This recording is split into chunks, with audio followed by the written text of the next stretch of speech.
Hello? Awo. Lolo. Hala, ning kulob. Hi!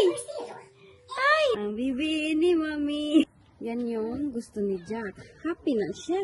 Hello, Jack. Magsakay daw siya sa car. Kaya inaantok naman niya. Matulog na yan ngayon. Ay, shush.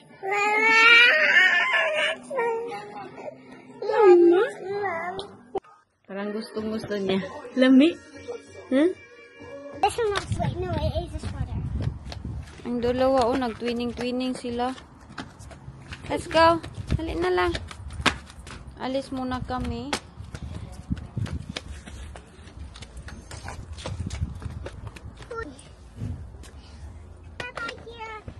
Yeah, that's okay. Hello sa inyong lahat.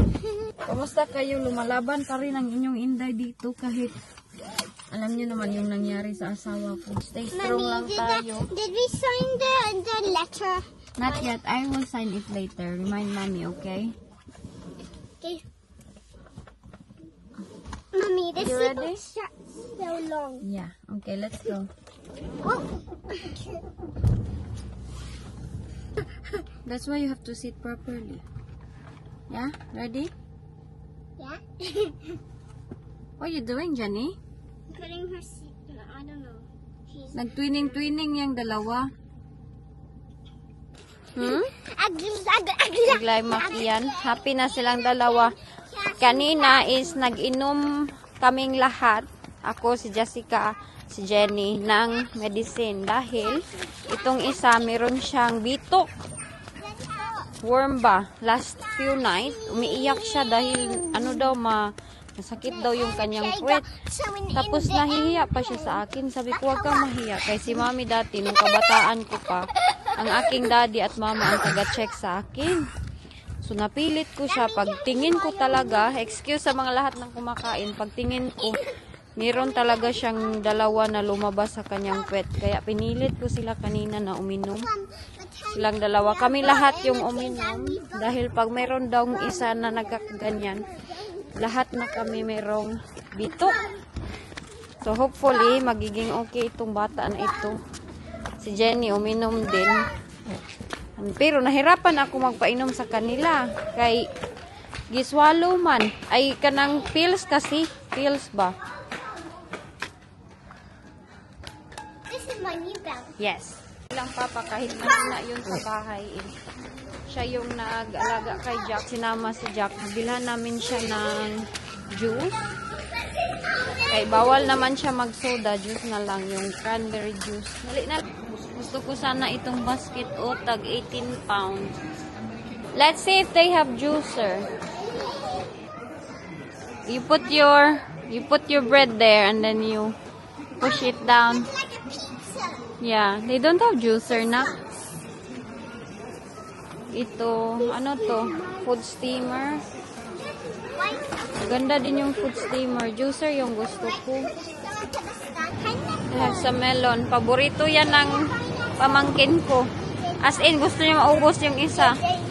Do you want pineapple?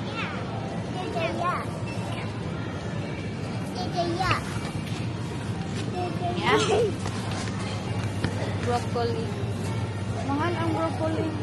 The broccoli is quite expensive here. In Morrison's is only 80, 70, 8p. At ang cucumber nila.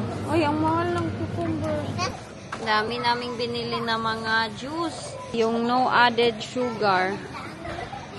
Ang pwede sa kanya. Ito kasing iba mayroong sugar. Bawal yan sa kanya. Thank you. Okay, we put this one. One each because it's too heavy for mommy. Here, this one.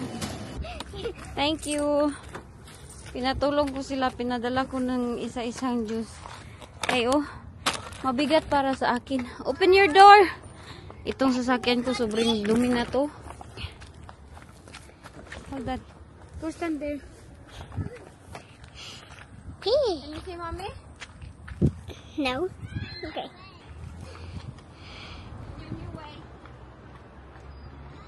Alright, come on. Hello. Where you going? This side. Did Where did Johnny go? Jen is in the other side. She went in the other side. There you go. Is it only a little? Tapos na kami mamili. Mabilisan lang kami kay umiyak na yung isa sa bahay. Mag-drive lang muna ako. Hindi na ako nagbibideo masyado mag-drive. Can I put this Kinakabahan down? ako Get baka. my shoe. Ha? Can I put it down? Okay. You can't get my shop. You can't get my shop. Gusto talaga siya I can see mag-upad the sa sky mga. now. Get my shop. Yay, yay. I Hala, get my shop. Ang isa naman Crocs. Let's Get go. it and get my shop. Happy na? Not that. But this is a clock. No, I'm Tara na. Okay. What are you doing? Okay, behave now because I will drive back home. Yeah. It looks like I'm flying. Sit now. I'm flying. Me too. Blah, blah. It looks cool like this. Yeah. Cool and relaxing. How you get the sky? It's sheep. I take it sky. You have to copy me. Ha. Me. Then you have to say ha. Hey, come here. Come on. I need to. You need to poopy. Sabi, ang kalat ng bahay. Ito po yung aking napamili. 5 na kay kapuyan ako magsiging balik-balik ng isda. Ay. Fruits tapos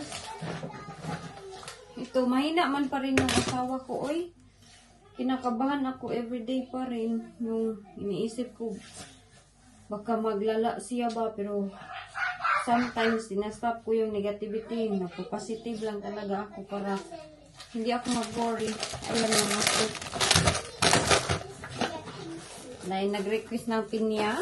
Have you got so much? Banana. It's not so much. Yes, 1, 2, 3, 4, 5. No, 1, 2, 3, 4, 5. You think it's so much? Yeah. Let me put this one here. Hello. I'm going to do something to you, This one then. Julia. I'm Nothing. Mommy said she has to make me scream. Pretend you're cut to your painting and you're like, Meron pa akong marites sa inyo na very, very important. Alam nyo, napapaisip ang inyong inday kung bakit, kanigod si Wayne ba, kung bakit kailangan niya pang itago. Dito pa mismo, sa kwarto namin at sa kama namin. Dito, ilalim. Tinago. Ay, nako, yung mga comment natin dyan, na kung iba-iba na lang yung kino-comment ng iba, iwan ko kung bakit sila na naaabot sa mga ganyang comment. Bahala kayo. Dito sa ilalim, ito. Kung oklabin ko ito siya, ayan o, 2 yan na parang string. Yan.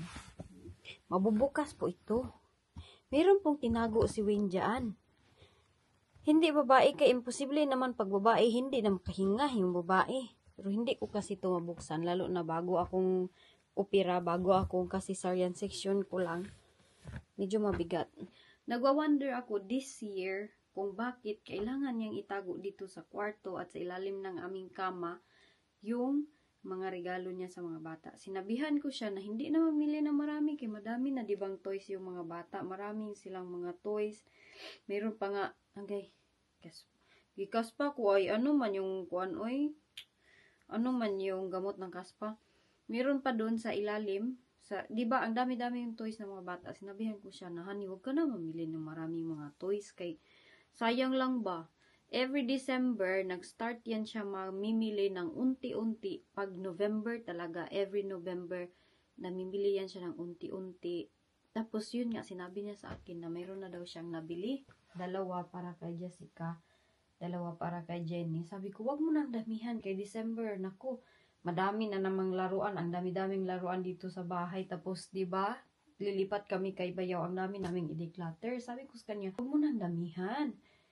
Yun, namili naman siya. Diyan niya tinago sa ilalim ng kama. Usually, tinatago niya yung mga regalo is doon kay Bayaw. Doon kay Bayaw sa bahay ni Bayaw. Doon niya nirarap, doon niya tinatago. This time, dyan na tinatago. Kasi marami pa siyang space dyan sa ilalim ng aming bed. Yung design, tignan nyo yung sapatos niya. Dyan na iniwan lang, sapatos niya. Ganyan. So, ang ilalim niyan is empty. Po yung kinawa-wonder ko, bakit hindi niya doon kay Bayaw. Pero naisip ko naman din na baka siguro pag pupunta kami doon, ayaw niya siguro makita ng mga bata. Or iwan ko kasi pag December dito ba, ang mga papa, mga parents, mamimili ng maraming toys. Dati sa atin sa Pilipinas, kay wala man tayong bili-bili ng toys. May exchange gift, okay na. Dito mga parents dito, magbili talaga ng mga toys. Hala, nahilak si Jack. Lulong, let's go na lulong. Nana. Lako, baka gigutom na ito. Hi. Didi sa kabi.